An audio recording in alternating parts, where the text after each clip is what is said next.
everyone. Once again, I'm your host, Kassa, and today I'm going to pull it out the basket. Purely reasoning. I'm going to reason in front of the camera. I haven't really reasoned with this before so deeply, but I'm going to try and pull it out. And the subject is going to be economics and materialism. That aspect of who we are that wakes up to the physical reality. So in the morning we wake up to hello world, and we have bread, eggs, whatever you have in the morning. Yeah, cool, it's materialism, it's economics. And economics today in a materialistic world is the science, is a science, it's the most important science today. I know it sounds, what do you mean it's the most important science today? We haven't been taught economics really in school. That's why it's so important that they've kept it away from us. And why? So we can remain in bondage. See, I'm pulling it out there, I'm trying to reason with it. So we can remain in economical bondage. Why? Because we live in an economical, materialistic world. We can't run away from that. Or you say, Mr. Kassa, mate, you're supposed to be a spiritual kind of dude, but you're talking about economics and materialism. Unfortunately, this is what I wake up to every morning. And part of that is spiritual as well, because that part of materialism that we do not cognize or that we do not perceive, that we render into materialistic stuff, is a spiritual aspect. Speaking of atoms, they're spiritual things. So everything around us is made of atoms. So we play with this atomic clay to make products every day. We create buildings out of this atomic clay. Cars, this camera I'm using right now. But behind that, there's a science called economics. How do we divide these productions to everybody? And who was the greatest? Who's going to consume the most? So that is economics. Who's not going to have none? Economics. See, we can't run away from it. Here's another economics that we do. We participate in. Let me go deep and reason with this. How am I going to deliver it to you? Let's say Kevin Samuels, great man. Blessed Kevin Samuels. Kevin Samuels, his subject was based on high value man. That's high. Drizzle. No messing about, mate. High value man. She wants a high value man. Because she's a materialistic girl. Whether we like it or not, just the woman, the female will let you know, if you don't have materialistic stuff, you're not getting in with me, baby. Do you know what I mean? In the 80s, what was the song? No romance without finance. If you can't pay the bills, goodbye. And you know that thing, dude, mate. You know? You need that car to attract a woman, to make her look at you. You get the big house because of the woman. If it's not because of women, listen, men would live in a box. Men would live in a box. But it is that materialism, her desires that drive men. You put a man in the wilderness and an axe, he's gone to work. He's gone to work. Leave me in a room with my paintbrush and my oils. I've gone to work. I'm cool. I'm doing my thing. Those are men that have something to do. So we relate with a matter that way. A man who's got something to do, he's busy just with whatever he's doing, and whatever he's doing is, what's the matter? Matter. And it's economical. So when I'm painting and thinking of a metaphysical aspects of who we are, and I'm using an oil paint, canvas and brushes or any other medium, I am using matter, atoms, that atomic clay, to participate in economics. So this is what I'm trying to get to you. Economics is everything right now. You want a big house, economics. You want a BMW, economics. You don't want to wear those sharp suits and economics, baby. You know, and that's the relationship between matter and man. But right now we're so warped up with the desires of the materialistic world that it seems that we're going out of control. We are out of control. Some men are measured by the materialistic things that they can show off. That's what they value, like, you know, it's their value. It's their value. But at the same time, when it all comes to it, inevitably, we all know we're not going to take none of these materialistic stuff with us anywhere. Nowhere. The pharaohs themselves, we found all their materialistic shit. They didn't take it with them nowhere. But that's the ancient world. It was done for a different thing compared to today. In the ancient world, they were buried with all those materialistic stuff of theirs because they were living a different mental reality to how they related with matter compared to us today. Totally different. Our relationship with matter has become intellectualized.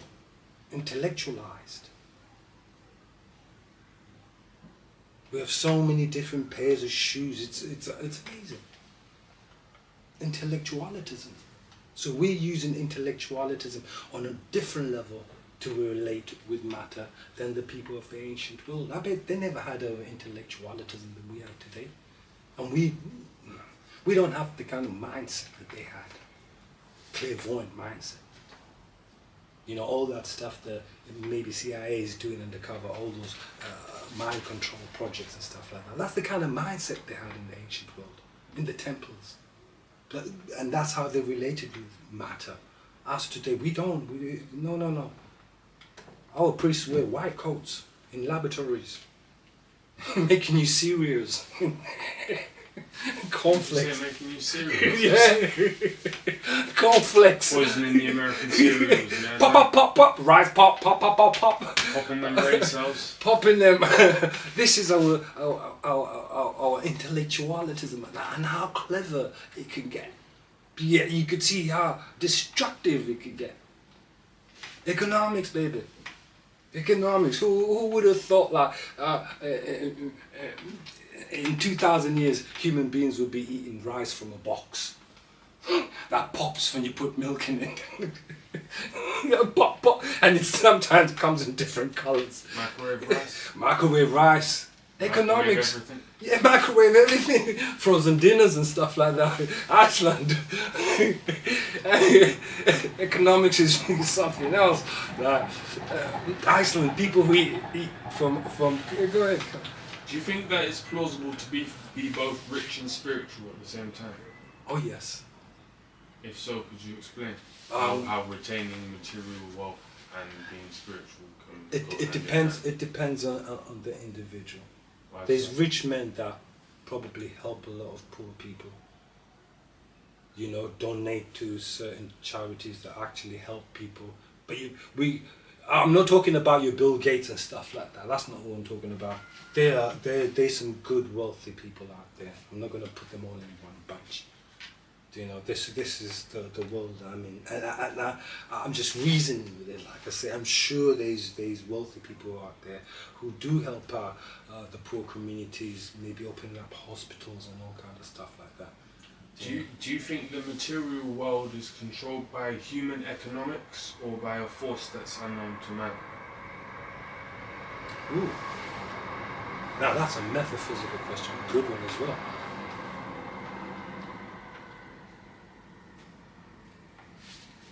Both. Because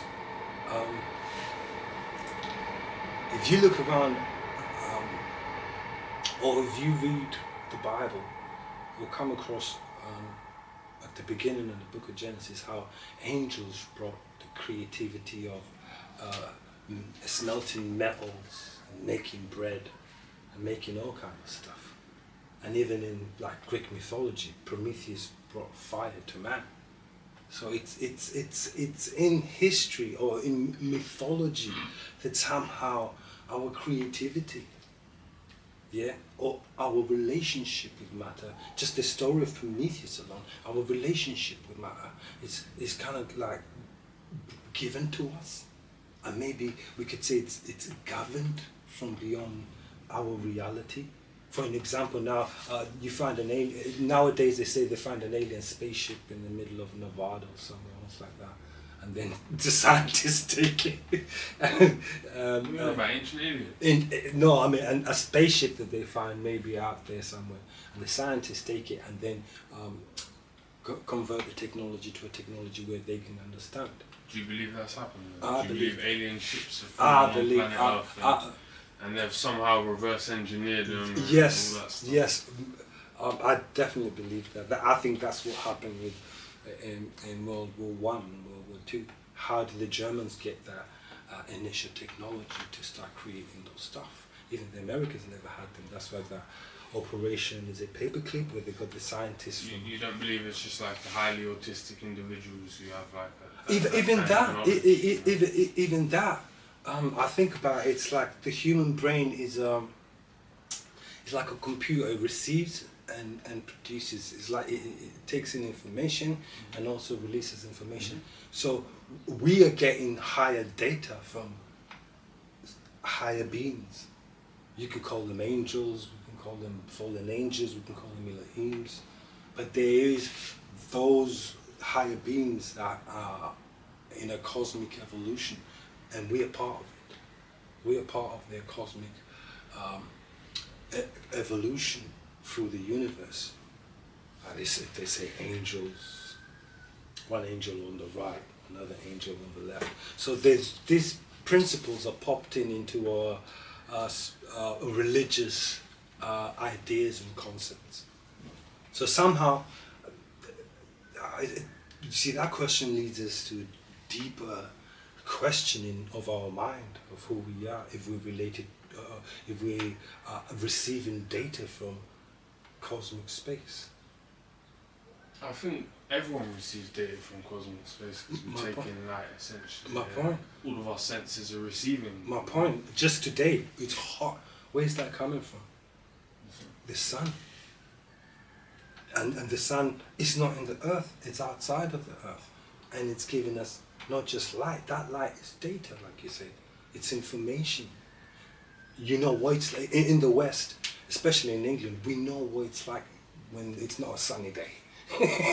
Come November's, December's, it's sad. Come today, people you said the sun's giving us information. Do you want to elaborate on that? When I mean information, take example a plant. During summertime, it's ready to blossom and produce the fruit. You know. So in the Bible it says that the sun and the moon were created in the fourth day, and they shall govern the world. But go on. I was going to say, how do you believe life fell into place? Because the biologists seem to think like the right building blocks just sort of fell into place and the first microbial piece of life just started running along, you know what I mean? And on it went, splitting, so on and so forth. That reminds me. And then evolution, obviously.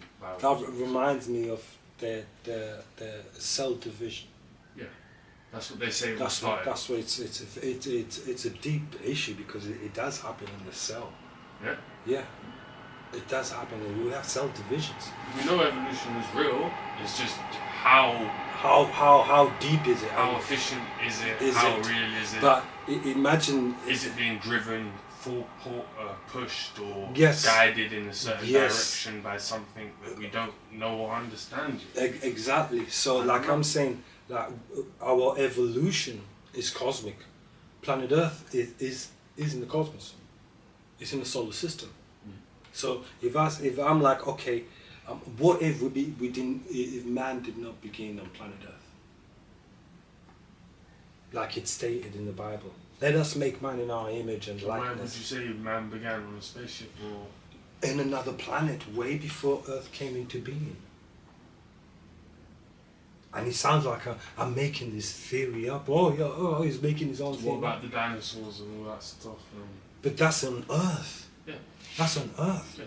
I'm stating man not being created on planet Earth, because the dinosaurs come way after man is created on planet Earth. So when man is created, I thought we came after the dinosaurs.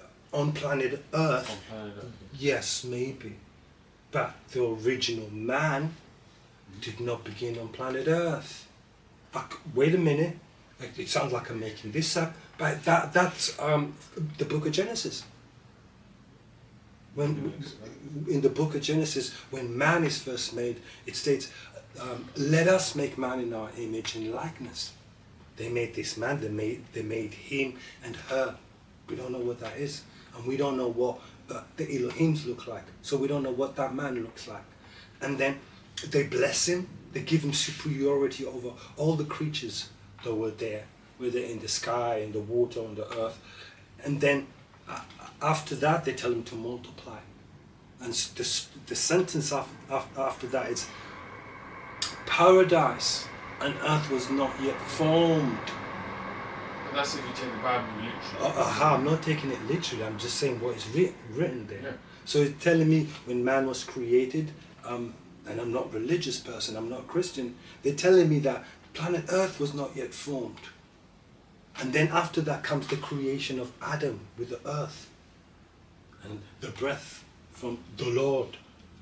And Adam is only made by the Lord.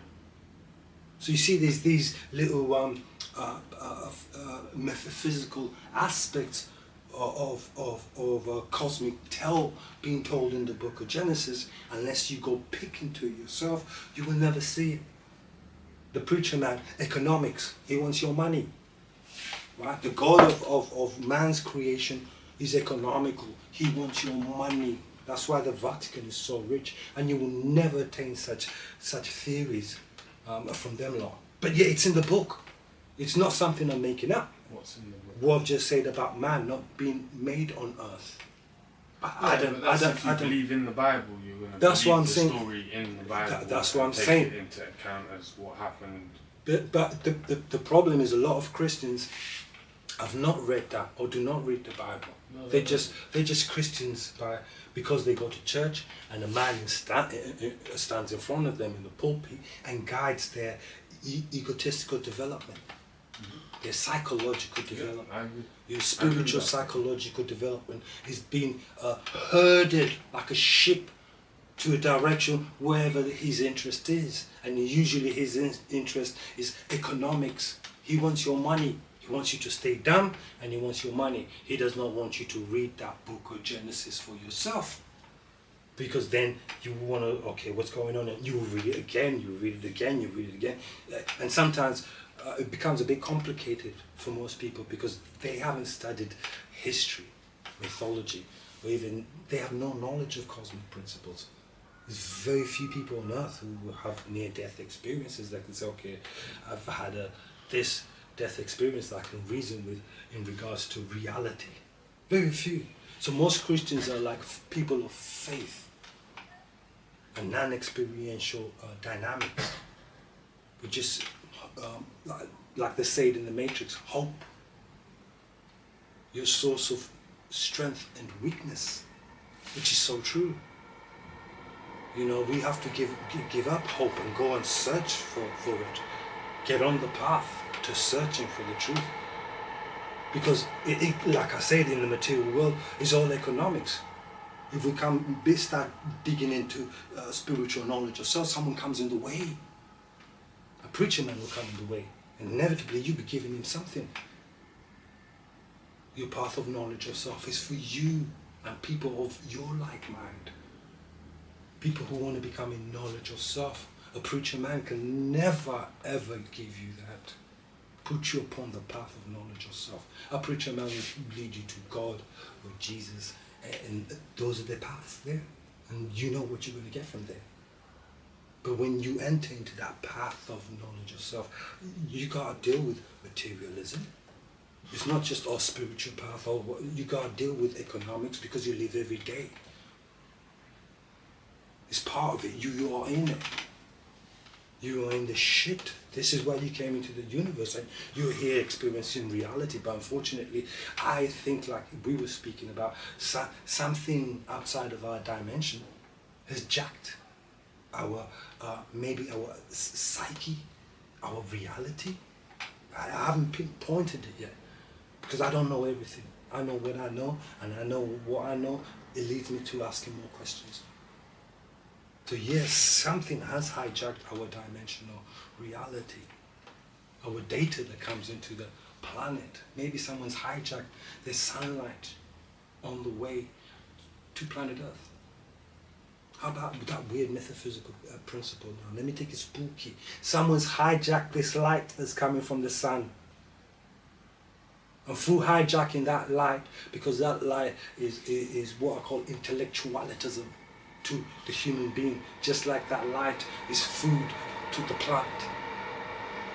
You know how that light makes you feel so good? Let's say that light is more than that. Let's say it's data to raise your egotistical awareness, not just spiritual self, but what's in the body, your ego. What if that light is to develop your ego and it's been hijacked and turned into a corruptive intellectual mindset? Just look at the people who create these vaccines and stuff like that. It's intellectualism, but it's so twisted and warped. You were saying? What did you mean about when you said previously about it being hijacked? The sunlight being hijacked. But how's it being hijacked? By what? By who? Where? Why? I say these things because it's reasoning. You see, when you start reasoning metaphysically, especially for an artist like me, it takes you into like deeper questions like what's going on, right? I love the book of Genesis. It's one of the books in the Bible that I've read over and over again because it's like cosmic. Like I said in the book of Genesis, the sun was made in the fourth day. So if you go back to the beginning of the book of Genesis, when God says, let there be light. Yeah? If the sun's made in the fourth day, what light is this God making in the first day? Maybe he doesn't need light to see. Precisely. Precisely, when you reason with it, you get that. This God does not need light. He dwells within thick darkness. I think that statement is... But to him it wouldn't be darkness because he'd be able to see. There's that. But you know, there's an aspect of humanity that slumbers within darkness. What about if there's an aspect of cosmic consciousness that dwells within darkness, somewhere outside of the universe or multiverses, whatever? But take that concept and think of something outside of the universe as dark, but consciousness is there yet. Just like you slumber in darkness and can't perceive no dreams. Yeah, so back to answering your question. This light, what do I mean by it's been hijacked? Right, back to the book of Genesis. So the sun was made in the fourth day, and the sun shall govern the world. Yeah. So remember, the earth is not made until man is made after. So the sun is made. They say this sun will govern the world, the solar system. Yeah. Yeah. So the solar system at the beginning is the world. The earth does not come into being until Adam is made.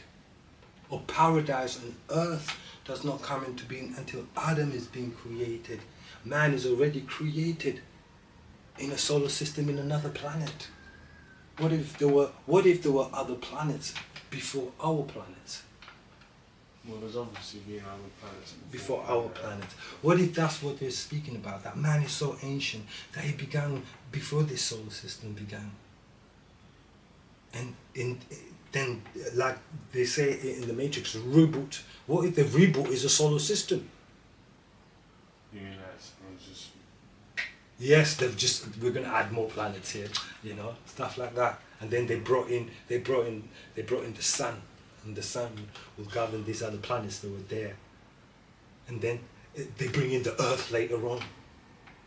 I mean, if the holographic principle theory is real, I'm sure the whole myriad of things could be potentially possible. Yes, exactly. So the sun is made on the fourth day. It can't be a day, obviously, if you're making suns. So, and he says it governs the world, it governs the solar system. So there's something about this light from the sun that is spiritual. Just like you had, have you ever heard of Akhenaten? You've heard of Akhenaten? Yes.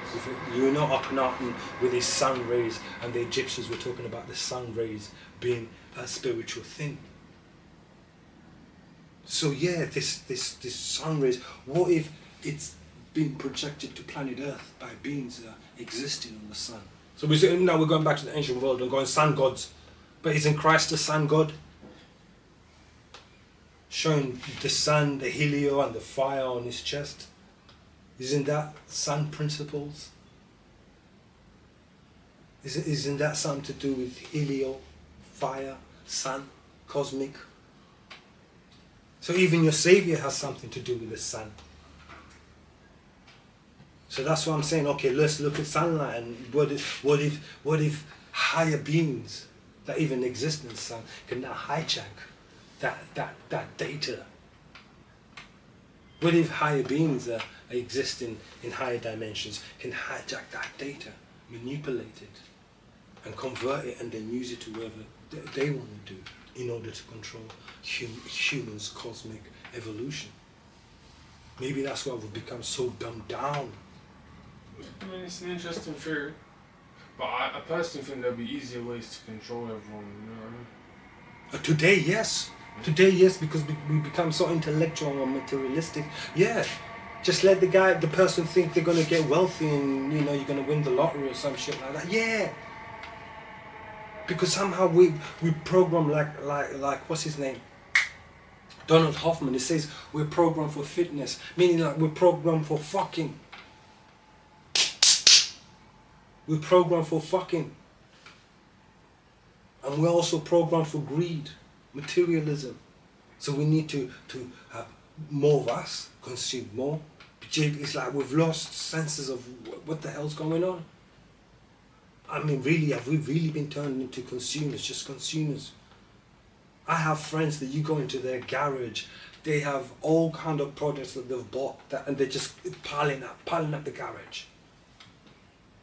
Literally, they have to do like what we call in England boot sell.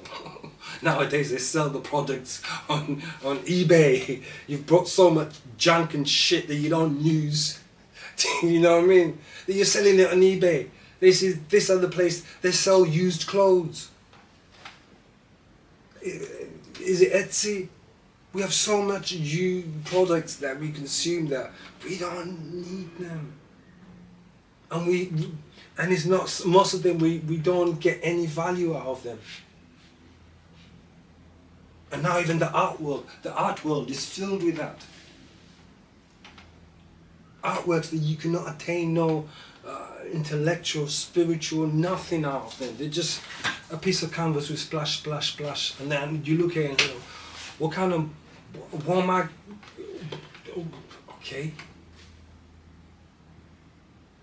Compared to a Van Gogh, a Leonardo, you could look at them paintings and they just take you away. Today, nothing. Nothing. So this is like, what are we using materialism for? What are we using economics for? Is it just for the bankers of the world? Is that why we're at war today, because of materialism? Ukraine is in that problem because of materialism, because of their resources. Other people want to utilize them. Neocolonization. The bankers want to consume all the materialistic stuff in the world. It's all theirs. Me and my buddies, the shareholders.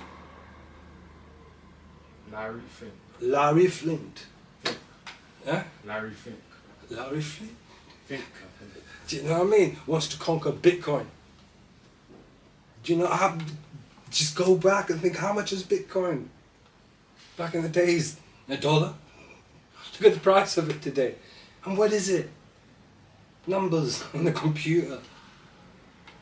Economics, baby. Price of gold. You know, but gold, we use it for stuff, you see, it can be utilized. Silver can be utilized. The natural resources in the ground, yes, we could be utilized. The matter can be utilized. You know, pieces of paper that we value so much, promissory notes. I promise to pay the bearer the sum of £10. You know? That's in England, I promise to pay the bearer. But yeah, economics, you see, we wake up to this economical thing and we don't have a grip on it. That's one subject that they've decided not to teach us in school. So yeah. So I hope this video has kind of like made you like reason with matter, mind, and what we do with matter, and how economics really warps us up, because we have not been taught about it, and it's on purpose. It's on purpose. Thank you for being on the path. And if you have any questions, any queries, let us know. We'll see if we can answer them for you. Until next time, deep reasoning.